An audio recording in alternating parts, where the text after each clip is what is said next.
Dari lantai 2 Jalan Pirentenia 251 Purwakarta Bitlaves. Tadi Adel sudah sounding ya. Kalau hari ini seperti biasa di hari Kamis kita bakalan masuk ke Beranda Islami. Dan di edisi hari ini hari Kamis 18 Januari 2024 Bitlaves telah hadir seperti biasa dengan Pak Ustadz Dr. Muksinul Fuad MAG, Dekan Fakultas Dakwah Zaid Purwokerto. Udah tiap hari malah tetot aja. Assalamualaikum Pak Ustadz. Waalaikumsalam warahmatullahi wabarakatuh. Sehat Pak? Alhamdulillah. Ready sekali hari ini. Abis dari mana Pak? Kedinginan ya? Dari rumah. Dari rumah, oke. Seperti biasa Bitlaves, tema kali ini adalah, tadi lo udah sounding kalau tema kali ini adalah sabar tanpa batas. Yang kita tahu biasanya orang bilangnya orang sabar tuh ada batasnya. Betul. Ya nggak sih? Yang biasanya kita selalu, dan ada juga selalu bilang kalau sabar itu kan ada batasnya gitu. Sebenarnya bener atau nggak sih Pak? Itu yang akan kita urai supaya barangkali hidup kita ini lebih bahasanya Adel. Kadang-kadang dalam hidup ini kita kan suka ada perasaan sudahlah. Tapi terus kemudian kesannya ada keputusasaan. Betul. Tidak optimis lagi. Nah, barangkali salah satu aspek yang perlu kita lihat kembali bagaimana kita memahami ajaran agama kita, yaitu soal sabar. Ini yang akan kita diskusikan Mbak Adel, mitra sekalian. Bismillahirrahmanirrahim, bahwa betul tadi disampaikan Adel bahwa tema ini memang berangkat dari sesuatu yang sudah menjadi omongan sehari-hari, tapi kadang-kadang kita tidak sadar bahwa itu agak susah, agak menjerumuskan, agak kurang pas ketika kita misalnya menghadapi, menunggu atau apapun namanya, kemudian muncul kita emosi misalnya, saya sudah begini, saya sudah sabar, tapi sekarang saya nggak bisa lagi sabar. Karena ada batasnya. Betul. Nah, itu yang akan kita coba luruskan. Betulkah sabar itu ada batasnya? Nah, sebelum ke sana, mari kita mencoba untuk menggali bagaimana sesungguhnya sabar yang sesungguhnya, atau sabar yang yang benar sesuai dengan ajaran agama. Nah, secara bahasa sebenarnya memang sabar itu ada nuansa menahan diri ya. Kemudian ada nuansa mengekang atau mengendalikan diri. Itu biasanya sangat kelihatan kalau kita melihat teman kita emosi, marah-marah, sabar. Nah, kan gitu. Betul. Sabar. Kan? Nah, ketika orang tidak mampu menahan diri lagi, ketika dia bilang, saya sabar-sabarkan, tapi ini saya sudah habis kesabaran saya. Kira-kira begitu. Berarti sudah nggak sabar lagi itu. Iya, betul. Nah, kemudian kita lanjutkan secara istilah ini. Sabar itu berarti menahan diri dari segala sesuatu, baik sesuatu yang umumnya yang tidak kita sukai, maupun sesuatu yang kadang-kadang kelihatannya menyenangkan gitu ya, kelihatannya kita sukai, tapi kemudian bisa menjerumuskan kita kalau kita tidak hati-hati. Nah, ketika kita mampu menahan diri dari segala sesuatu yang kita hadapi untuk tetap waspada dengan mengharap ridho Allah, itulah yang disebut dengan sabar. Nah, kenapa saya tadi bilang bahwa tidak hanya yang tidak kita sukai, tidak kita sukai misalnya yang tidak menyenangkan atau tidak mengenakan yang kita alami, itu pasti sabar. Contoh, ada orang kehilangan dompetnya. Nah, ketika orang kehilangan itu berarti kan dia harus sabar kan? Harusnya. Ya, karena itu memang nggak disukai, tapi dia tetap bisa menerima itu, dan dia bisa menahan diri untuk tidak kemudian melakukan hal-hal yang barangkali membuat dia malah celaka, atau mungkin malah kemudian melanggar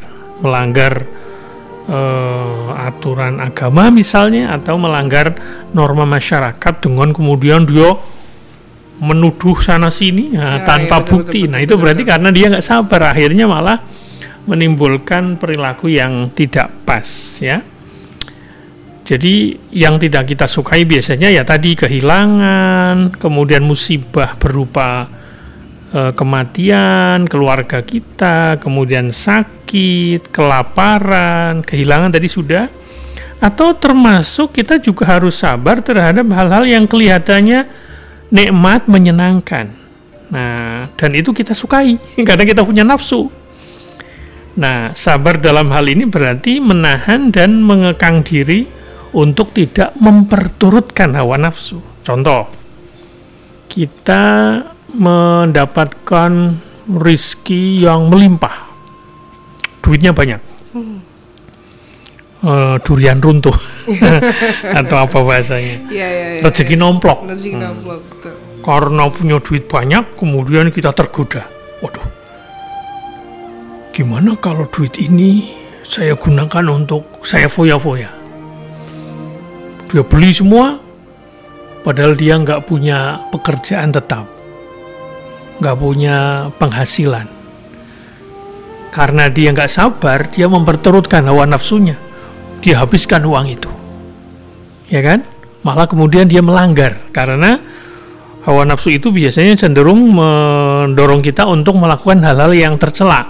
Nah, itu berarti orang itu nggak sabar, meskipun dia awalnya dapat sesuatu yang menyenangkan. Nah, itu juga bisa kita maknai ke sana, Mbak Adel. Nah, yang menarik, saya ingin mengutip dari seorang ulama namanya Imam Al-Ghazali, Mbak Adel. Jadi sabar ini adalah ciri khas manusia. Jadi manusia yang perlu sabar. Sementara binatang, bahkan malaikat itu tidak perlu sifat sabar. Kenapa begitu? Jadi kenapa kok binatang atau hewan itu tidak memerlukan kesabaran? Karena memang binatang itu diciptakan tunduk sepenuhnya kepada hawa nafsunya. Jadi kalau orang kok nggak sabaran itu 11-12 dengan Kemudian malah nafsu inilah salah satu atau satu-satunya mendorong binatang untuk bergerak atau melakukan aktivitas. Jadi bahkan binatang itu tidak bisa menolak hawa nafsunya. Jadi begitu, mohon maaf ya, kita lihat ayam tuh, ayam jago, lihat betina langsung kejar dia. Iya sih, betul. Itu kan dorongan yang memang kalau dalam bahasa agama namanya ghorizah, jadi sesuatu yang instinktif bahasanya. Nah, sedangkan malaikat juga tidak memerlukan sifat sabar, Mbak, karena memang tidak ada hawa nafsu. Malaikat kan nggak punya hawa nafsu, dia tuh jalannya taat terus, jadi nggak butuh sifat sabar. Nah, kitalah manusia yang membutuhkan sifat sabar karena kita punya hawa nafsu, tetapi juga kita bisa mengendalikan hawa nafsu itu, tergantung bagaimana tingkat kesabaran kita. Nah, kalau malaikat memang cenderung dia selalu suci hidupnya. Kalau kita enggak, kita itu ada potensi untuk kotor, potensi untuk berbuat sesuatu yang negatif, maka kita perlu kesabaran. Sedangkan malaikat tidak perlu karena dia dia nggak ada tantangannya. Memang dari sananya dia untuk taat, untuk selalu bersih dan seterusnya. Nah, kemudian bagaimana kita melihat apa sesungguhnya bentuk-bentuk kesabaran itu? Kalau tadi kan kata kuncinya sabar itu menahan diri atau mengendalikan diri. Nah, yang paling gampang biasanya, ini saya kutipkan dari Yusuf Qaradawi, ya, dalam kitabnya atau dalam bukunya berjudul As-Sabr fil Quran, As-Sabru fil Quran. Apa kata beliau? Yang pertama, Ini yang barangkali nanti kita bisa kaitkan dengan kehidupan kita masing-masing, kehidupan kita sehari-hari. Yang pertama, umumnya sabar itu diartikan adalah menerima cobaan hidup. Jadi kalau kita dapat cobaan hidup, sesuatu yang tidak menyenangkan, sesuatu yang membuat kita sedih, kemudian kita menerima, ya, kemudian kita bisa menahan diri, bisa mengendalikan, menerima itu, tidak kemudian melakukan hal-hal yang merusak gitu ya, karena ada cobaan itu. Kalaupun menangis, ya nangisnya tetap wajar misalnya. Kenapa orang bisa begitu? Tapi kan kenapa ada orang yang, mohon maaf, misalnya ada keluarganya meninggal, dia tuh histeris, teriak-teriak, memberontak, sampai pingsan, sampai macam-macam. Begitu juga misalnya dia kata-katanya bisa terlihat apakah dia sabar atau tidak. Oh, iya, betul. Jadi intinya adalah kesabaran yang kemudian lahir dari perilaku yang lahir dalam bentuk perilaku yang kita lihat. Nah, tentu ini bukan untuk mengukur orang lain ya, tapi untuk diri kita sendiri. Nah, mari kita lihat apa itu cobaan hidup. Saya pikir tidak ada orang di antara kita yang tidak pernah mengalami ini. Jadi intinya cobaan hidup itu biasanya adalah musibah, baik fisik maupun non-fisik, yang menimpa manusia, termasuk kadang-kadang kita, misalnya kelaparan, diberi ujian atau cobaan, tidak punya makanan. Kalau zaman sekarang berarti nggak punya uang sehingga tidak bisa makan, misalnya begitu. Kelaparan, kehausan, perang itu sebagaimana di mana? Di Palestina sekarang. Gara-gara perang dia kekurangan air, kekurangan bahan makanan dan sebagainya. Kemudian juga sakit, itu fisik juga. Rasa takut itu non fisik, kehilangan orang-orang yang dicintai, kehilangan harta benda dan sebagainya. Nah, ini memang cobaan yang sesungguhnya alami, itu akan sudah dan barangkali sedang dialami oleh kita sebagai manusia. Jadi itu manusiawi. Jadi tidak ada yang bisa kita hindari. Kalau itu sudah kejadian, sudah takdir Allah, ya.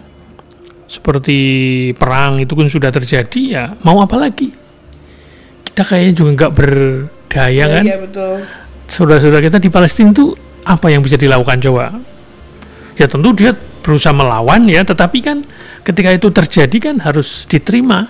Nah, tentu kita bukan kemudian gara-gara rakyat Palestina disuruh sabar kita tidak membantu, bukan itu maksudnya. Tapi intinya kalau itu terjadi ya kan nggak bisa kita hindari. Wong itu ibaratnya menghadapi orang yang sedang kalap, yaitu betul. Israel. Ya akhirnya penduduk-penduduk yang tidak berdosa pun ikut menanggung musibah itu. Bisa dibayangkan Mbak Del itu. Gara-gara perang, saudara-saudara kita di Palestina atau yang sebelumnya di Ukraina misalnya, itu harus kehilangan, kalau nggak salah di Palestina itu sampai 10.000 ya kalau nggak salah. Sudah semua. 10.000, bahkan itu anak-anak itu banyak yang meninggal. Banyak anak-anak yang. Nah ini kan sebuah musibah. Nah ketika orang menghadapi itu tentu saja dia harus punya kesabaran yang tinggi. Ya, karena itu sudah terjadi maka dia tidak bisa menghindar. Nah yang diperlukan itu adalah menerima dengan penuh kesabaran. Tentu semuanya harus dikembalikan ke Allah, Mbak. Itu yang dimaksud dengan sabar. Nah ini saya pikir sering kita dengar, yaitu dalilnya di surat Al-Baqarah 155 sampai 157. Di situ Allah berfirman, A'udzubillahi minasyaitonirrajim, وَلَنَبْلُوَنَّكُمْ بِشَيْءٍ مِنَ الْخَوْفِ وَالْجُوعِ وَنَقْصٍ مِنَ الْأَمْوَالِ وَالْأَنْفُسِ وَالثَّمَرَاتِ وَبَشِّرِ الصَّابِرِينَ الَّذِينَ إِذَا أَصَابَتْهُمْ مُصِيبَةٌ قَالُوا إِنَّا لِلَّهِ وَإِنَّا إِلَيْهِ رَاجِعُونَ أُولَئِكَ عَلَيْهِمْ صَلَوَاتٌ مِنْ رَبِّهِمْ وَرَحْمَةٌ وَأُولَئِكَ هُمُ الْمُهْتَدُونَ. Ini ada kutipan ayat yang sering kita baca ketika kita takziah, yang MC-nya atau orang yang sambutan biasa mengajak kita untuk mengucapkan inna lillahi wa inna ilaihi raji'un. Biasanya ini kematian ya. Sesungguhnya kita ini milik Allah dan kita akan kembali kepadanya. Nah, mari kita simak terjemahan lengkap dari ayat ini. dan sungguh akan kami berikan cobaan padamu dengan sedikit ketakutan, kelaparan, kekurangan harta, jiwa, dan buah-buahan. Dan berikanlah berita gembira kepada orang-orang yang sabar. Ini kata Quran. Siapa itu? Yaitu orang yang apabila ditimpa musibah, mereka mengucapkan inna lillahi wa inna ilaihi raji'un. Mereka itulah yang mendapat keberkatan yang sempurna dan rahmat dari Tuhan mereka, dan mereka itulah orang-orang yang mendapatkan petunjuk. Ya. Nah, itu Mbak Adel yang pertama, yaitu sabar dalam menerima cobaan. Yang kedua, apa bentuk sabar yang lainnya atau jenis kesabaran yang lainnya yang juga perlu kita miliki dalam menghadapi hidup ini, Mbak Adel? Ini juga sering terjadi, yang tadi kita sudah jelaskan, sabar dari keinginan hawa nafsu. Ini semua orang pasti merasakan, ya. Jadi intinya dalam diri kita, Mbak Adel, itu ada dorongan, ada keinginan, segala macam kenikmatan hidup, kesenangan, kemegahan, enak-enak, itu semua. Iya, benar-benar. Nah, foya-foya dan sebagainya, kemewahan dan sebagainya, itu semua itu pasti pingin. Nah, itu namanya hawa nafsu. Nah, di sini kita diperlukan untuk bisa mengendalikan agar keinginan itu tidak melewati batas dan bahkan menimbulkan perilaku yang melanggar, karena kita memperturutkan keinginan itu sampai kemudian apa istilahnya, kita tabrak semua aturan. Oke. Ada orang nggak punya pekerjaan, kemudian dia punya kebutuhan kan, makan macam-macam, tapi dia nggak punya kerjaan. Wah, dia menjadi pencuri misalnya. Betul. Bisa menjadi pencopet misalnya. Nah, itu gara-gara dia tidak bisa menahan nafsunya. Dia pingin segera memenuhi kebutuhannya, tapi itu salah. Nah, itu contohnya seperti itu. Karena nafsu itu biasanya pinginnya enak-enak, tanpa usaha, tanpa maunya instan. Nah, pingin cepat dipenuhi. Betul. Nah, itu adalah hawa nafsu. Itu yang akibat dari kesabaran tadi. Kalau dia nggak sabar, ya sampai seperti itu. Nah, intinya apa? Kenapa ini yang kedua ini penting juga? Ini barangkali menjadi pengingat buat kita semua yang hidup di era zaman sekarang ini. Karena dengan adanya medsos, kita akan jadi sering melihat ya. Betul. Kok teman kita ini kayaknya kok Masya Allah, nikmatnya banyak banget ya. Saya kok nggak dapet ya. Jalan-jalan terus. Saya kok nggak kayak gitu ya. Nah, keinginan-keinginan itu akan muncul dalam diri kita kan. Saya pingin gitu. Tapi iri ketika pingin, barangkali itu karena itu harus dikendalikan. Oke. Jadi keinginan itu harus dikendalikan. Bukan berarti kita nggak boleh mencapai, boleh. Tapi jangan kemudian melanggar atau melakukan perilaku yang merusak, ya, merugikan orang lain ya. Ya intinya jangan sampai kesenangan hidup dunia yang kita bayangkan itu membuat seseorang tuh lupa diri. Nah, ketika orang lupa diri, itu namanya dia tidak sabar. Apalagi lupa Tuhan, lupa agama. Nah, ini Al-Quran sudah mengingatkan, Mbak Adel, jangan sampai harta benda kita, termasuk mohon maaf keinginan untuk punya anak, keinginan punya macam-macam lah, punya keturunan, semua keinginan manusia, termasuk harta benda tadi, itu menyebabkan dia lalai mengingat Allah. Nah, ini yang harus kita peringatkan barangkali ya. Kita kutipkan sebelum nanti jeda. Baik. Ini ada di surat Al-Munafikun ayat 9. A'udzubillahi minasyaitonirrajim. Ya ayyuhalladzina amanu la tulhikum amwalukum wala auladukum an dzikrillah wa may yaf'al dzalika faulaika humul khasirun. Hei orang-orang yang beriman, janganlah harta-hartamu dan anak-anakmu melalaikan kamu dari mengingat Allah. Barang siapa yang membuat demikian, maka mereka itulah orang-orang yang merugi. Nah, jadi mitra sekalian, Adel, jadi jangan sampai mungkin apa yang sudah kita miliki, kesenangan yang sudah kita dapatkan itu melalaikan dari ingat kepada Allah. Contoh, ini barangkali Adel pernah dengar ada sahabat zaman Nabi dulu, namanya Sa'labah. Pernah dengar nggak? Sa'labah itu ceritanya dulu itu miskin, Mbak. Miskin hidupnya. Bahkan sampai saking miskinnya, itu kainnya atau bajunya zaman sekarang itu terbatas. Ya Allah. Sampai waktu itu, dia itu kalau sholat harus bergantian dengan istri kainnya itu. Oke. Ya, ceritanya waktu itu, Sa'labah itu kalau sholat, begitu sholat di masjid itu, dia cepat-cepat pulang. Ditanya oleh sahabat, kenapa kamu kok cepat pulang? Enggak, kalau zaman sekarang wiridan dulu aja. Ya, betul. Cepat pulang, karena dia sholatnya mau gantian dalam pengertian kain yang dia pakai buat sholat istri.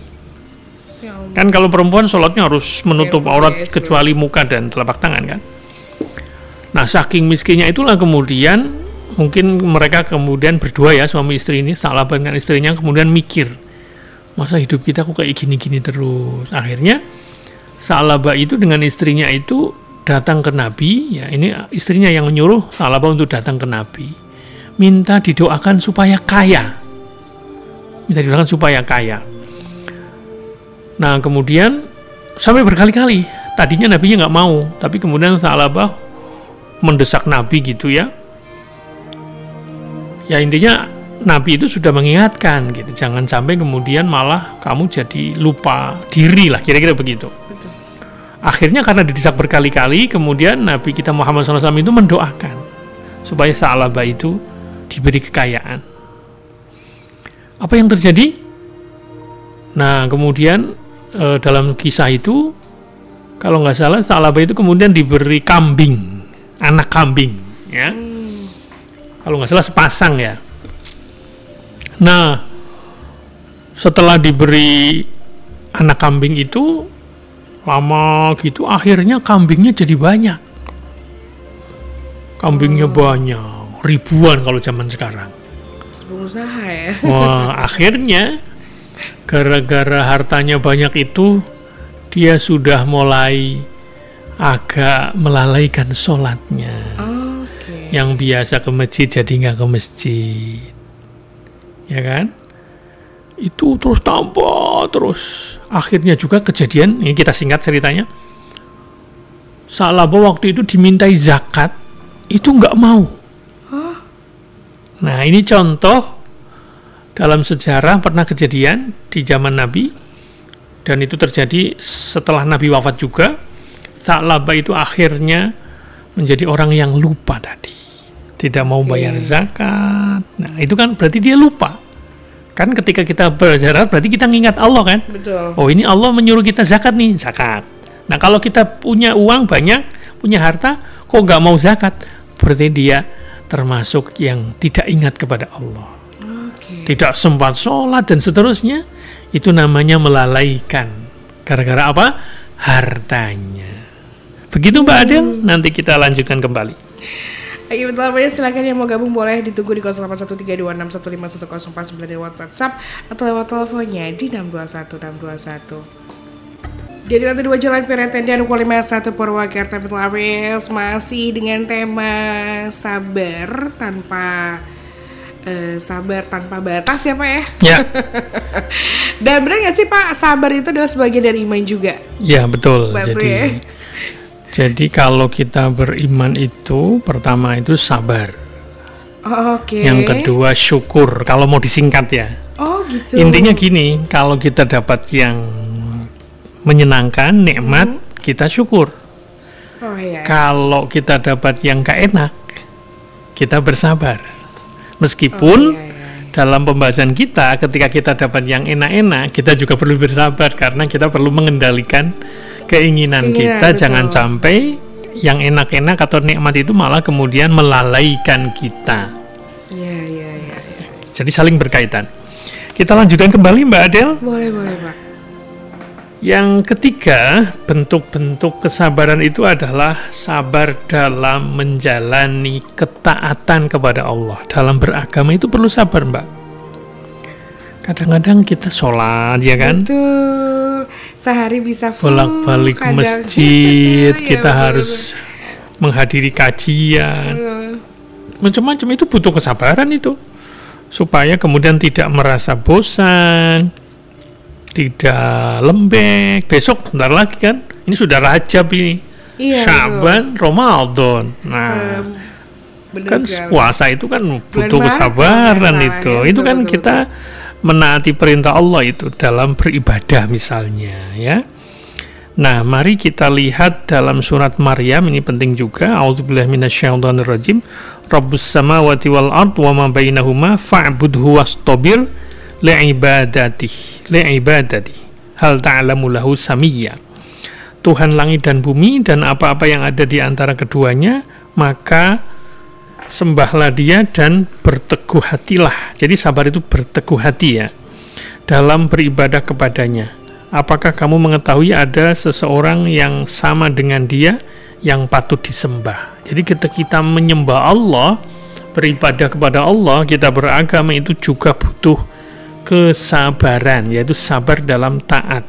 Nah, dalam ayat ini ada kata-kata yang berbunyi wastabir. Nah, berarti bahasa lainnya atau secara kata bendanya itu istibar, ya. Di sini wastobir dan istobir. Jadi kita disuruh bersabar. Wastobir itu artinya kita harus selalu melipat gandakan kesabaran. Jadi sabar ini harus dilipat gandakan. Atau bahasa gampangannya, kita harus selalu menyabarkan diri. Jadi sabar itu bukan ditunggu, Mbak, bukan kita menunggu diri kita supaya sabar dengan sendirinya, nggak bisa. Sabar itu harus disabar-sabarkan, harus dilatih, butuh usaha. Itulah yang disebut dengan wastobir, ya. Kita sholat itu kan harus sabar-sabar, kita harus tahan diri, konsentrasi dan seterusnya. Betul.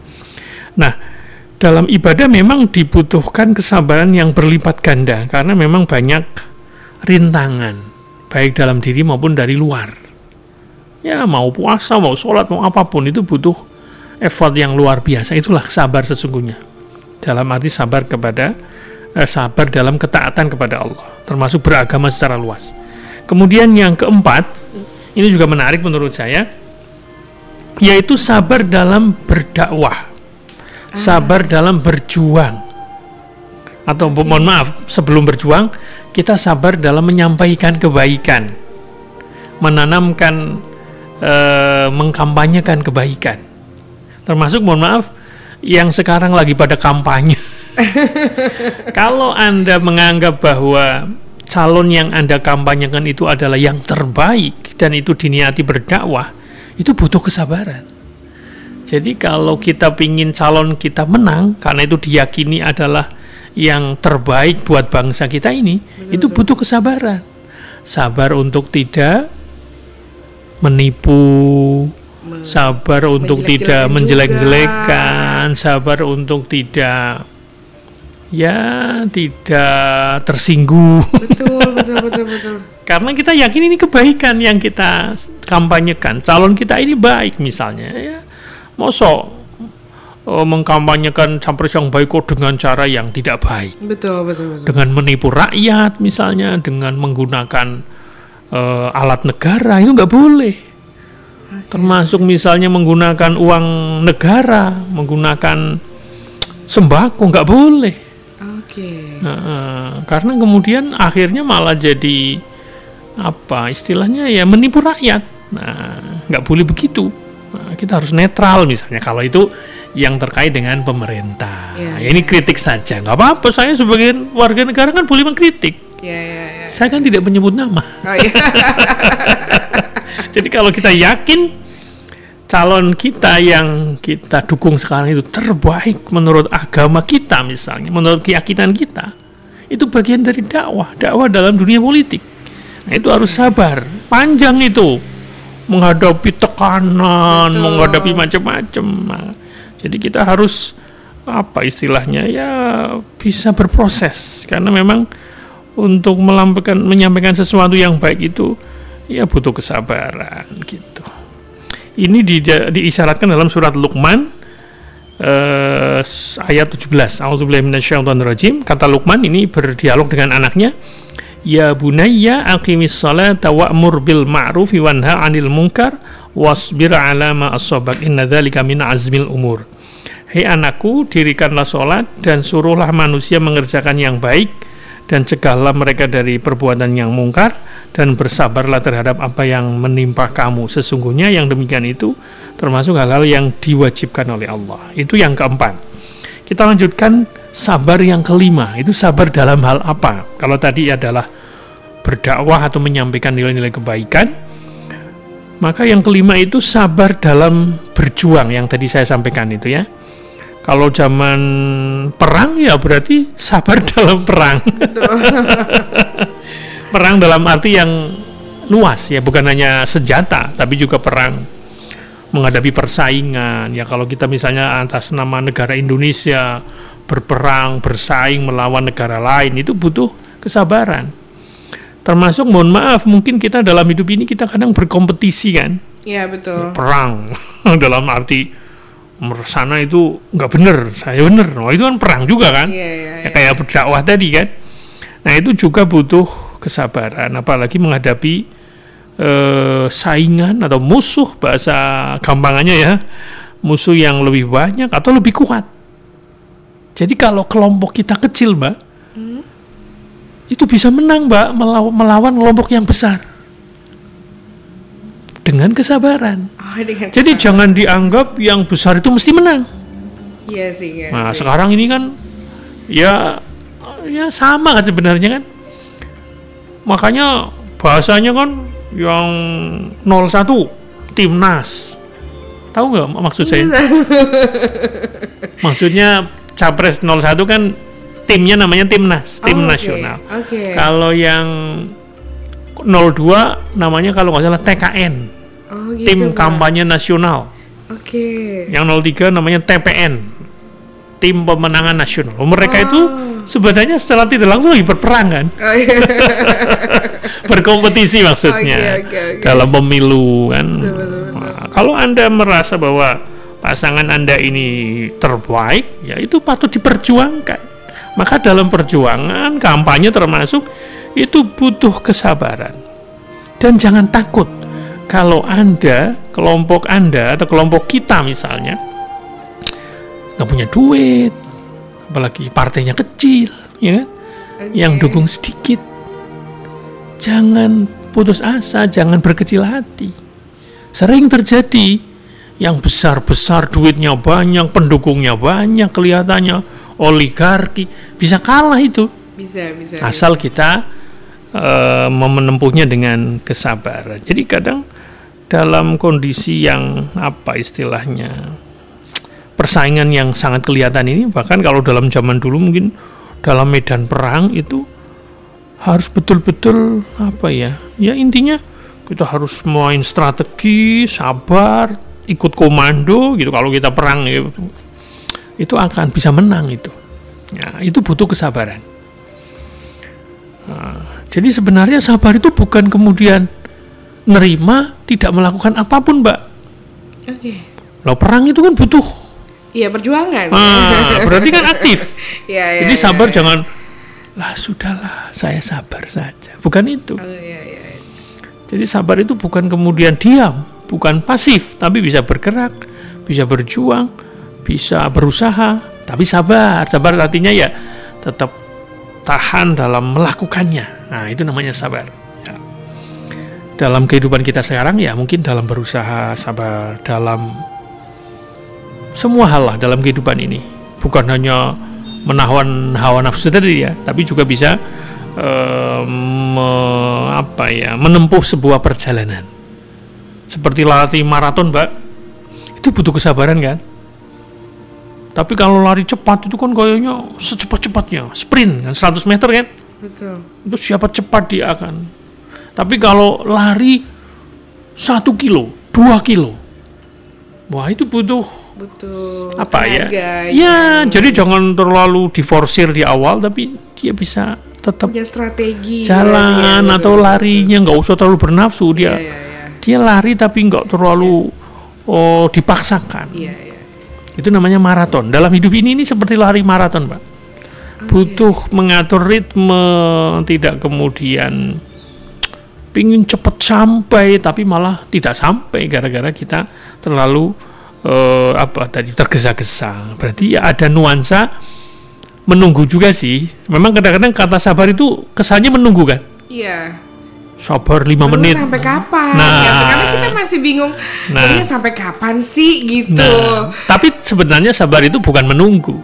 Sabar itu bisa dalam pengertian kalau memang harus kita lakukan upaya tertentu ya kita lakukan. Ya, karena kata tadi yang kita sebutkan itu kata sabar itu lebih bernuansa tadi menahan diri, mengendalikan diri dalam sebuah posisi, tetapi kemudian juga dalam berupaya, dalam menjauhi sesuatu yang jelek, dalam menjalankan kebaikan itu juga butuh kesabaran.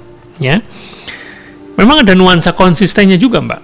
Jadi memang agama kita ini yang kemudian dijelaskan dalam beberapa Al-Quran dan ayat Al-Quran dan hadis kemudian dijelaskan oleh para ulama ya, pada akhirnya hidup kita ini ya mau disimpulkan itu yang pertama sabar ya, sabar dalam tadi menjalani agama misalnya atau ketaatan kepada Allah, sabar dalam menjauhi larangan dan seterusnya.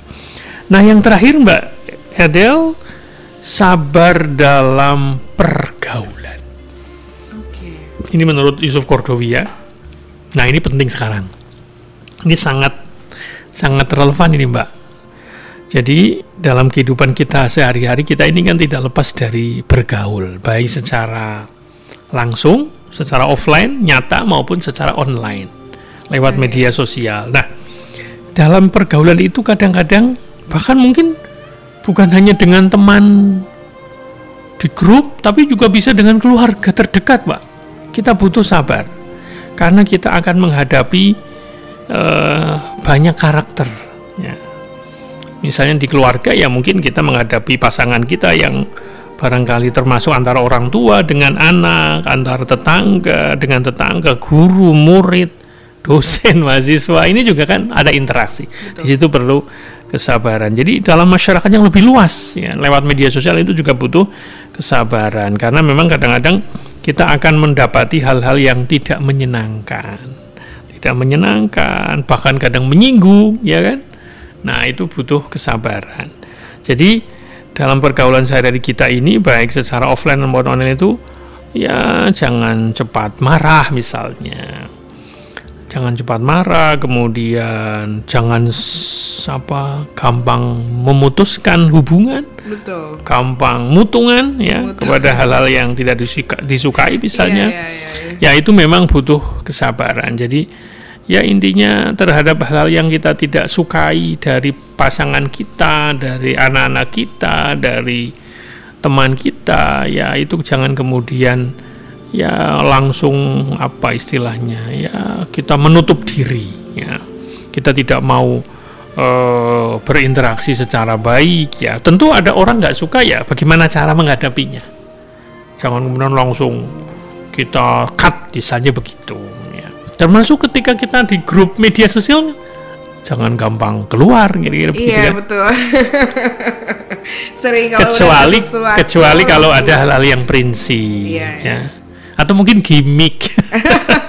Keluar masuk lagi. Iya gimmick lagi. Ya itu sebenarnya untuk ya pengingat buat kita. Jadi kadang-kadang dalam kehidupan media sosial sekarang ini kan butuh kesabaran yang lebih tinggi. Karena kadang-kadang kita kalau di online itu teman kita itu lebih berani ngomongnya. Iya, karena nggak ketemu langsung. Karena nggak ketemu. Tapi kalau ketemu nggak ngomong. Nggak ngomong betul. Tapi di sabarnya setipis tisu katanya Pak. Kalau zaman sekarang itu sabarnya setipis tisu.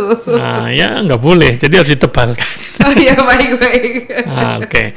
Nah tentu saja banyak hal lain yang barangkali akan kita hadapi dalam berbagai kehidupan. Ya intinya kita harus betul-betul punya kesabaran yang ekstra. Ya ini juga termasuk saya pribadi juga merasa ya kadang-kadang kita juga kadang-kadang suka lepas kontrol. Nah, itu kembali ke nol lagi. Sabar gitu. Kayaknya memang gampang diomongkan ya. Gampang, tapi untuk melakukannya ya, sulit, itu Pak. Ya itulah. Makanya saya gimana caranya memilih tema ini sebenarnya juga untuk diri saya juga, Mbak. Gitu. Jadi Dengan begini saya jadi ingat kembali, oh ternyata kita harus begini menghadapi banyak orang. Tentu harus lebih sabar lagi, kira-kira begitu. Dan yang barangkali ini penutup ya Mbak Adel ya. Boleh, silakan. Nah, itulah mitra sekalian betapa banyaknya hal yang harus kita hadapi dengan kesabaran. Nah, sifat sabar dalam agama kita ini memang menempati posisi yang istimewa. Jadi Al-Quran itu mengaitkan sifat sabar ini dengan bermacam-macam sifat mulia lainnya. Antara lain misalnya orang yang sabar itu biasanya terkait dengan keyakinan, ya. Kemudian juga dalam kesabaran ini juga ada kaitannya dengan syukur, dengan tawakal, dengan takwa misalnya, ya. Itu di beberapa ayat itu. Antara satu sifat dengan sifat lain itu memang menunjukkan betapa sabar itu sangat istimewa, ya. Jadi dalam menjelaskan sebuah ayat misalnya menjelaskan keyakinan itu ada hubungannya dengan kesabaran. Kemudian terkait dengan syukur itu juga ada kesabaran. Tawakal juga ada kesabaran dan sebagainya. Ketakwaan juga ada unsur kesabaran, karena memang sabar ini mitra sekalian itu adalah sifat mulia yang istimewa. Nah, tentu saja orang-orang yang bisa sabar, semoga kita termasuk orang yang sabar, itu menempati posisi yang istimewa juga. Misalnya ya, dalam menyebutkan orang-orang yang beriman, ya, tadi kan Adel nanya, sabar itu merupakan bagian dari iman. Oh iya, karena dengan kesabaran itu kita menjadi menjadi memenuhi kriteria sebagai orang yang beriman, itu akan mendapatkan surga, mendapatkan keridhaan dari Allah, dan kemudian ditempatkan dalam urutan yang pertama sebelum yang lainnya. Ini diisyaratkan oleh Al-Quran dalam surat Ali Imran ayat 15 sampai 17. Di situ digambarkan, mungkin kita terjemahkan saja ya Mbak sebagai pengingat, sebagai penutup dari diskusi kita. Kata Al-Quran, katakanlah, inginkah aku kabarkan kepadamu apa yang lebih baik dari yang demikian itu? Untuk orang-orang yang bertakwa, pada sisi Tuhan mereka ada surga yang mengalir di bawahnya sungai-sungai, mereka kekal di dalamnya, dan ada pula pasangan-pasangan yang disucikan serta keridhaan Allah, dan Allah Maha melihat akan hamba-hambanya, yaitu siapa? Orang yang berdoa, ya Tuhan kami, sesungguhnya kami telah beriman, maka ampunilah segala dosa kami dan peliharalah kami dari siksa neraka.